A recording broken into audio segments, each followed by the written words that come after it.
may batas po ba tayo sa marital rape? Naku, oo Mhm, meron, pasok ito siya sa rape. sa Kasi rape, oo.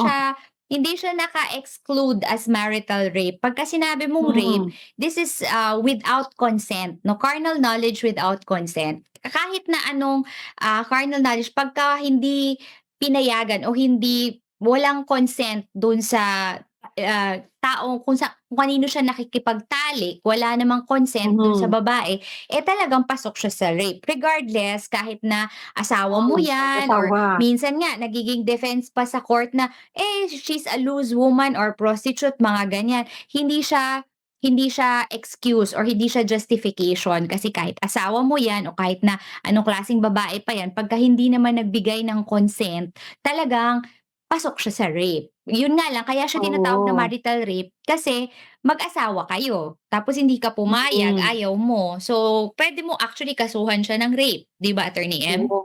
O kasi naman daw Attorney J, 'di Mm. ba, naalala ko 'to may Supreme Court decision sinasabi na hindi naman dahil Mm. kayo ay nagkakasal, eh, wini-waive mo na yung consent mo na sa lahat ng Mm. pagkakataon ikaw ay papayag na makipagtalik sa iyong asawa 'no. So, Mm, hindi siya correct. hindi siya Mm. pagwi-waive ng karapatan mo sa iyong katawan, 'di ba, kung ano Mm. yung autonomy mo sa katawan mo. And at the same time, 'di ba Attorney J, yung legal principle na if the law does not distinguish, then we should not distinguish. So, hindi nag-distinguish yung batas natin, eh, yung revised penal code patungkol sa rape, 'di ba, na kailangan, eh, hindi mo asawa. 'Pag asawa mo hindi na pasok ito. Mm. So, hindi nag-distinguish yung batas. So, Mm. ibig sabihin kahit kayo ay kasal, kung ikaw ay pinipilit ng iyong, ka-partner, ng iyong asawa na makipagtalik, bagamat ayaw mo, puwedeng maging, rape pa rin siya. Kaya nga lang kagaya ng sinabi ni Attorney J, nagkakaroon ng, marital rape kasi nga kapagka mag-asawa yung tao.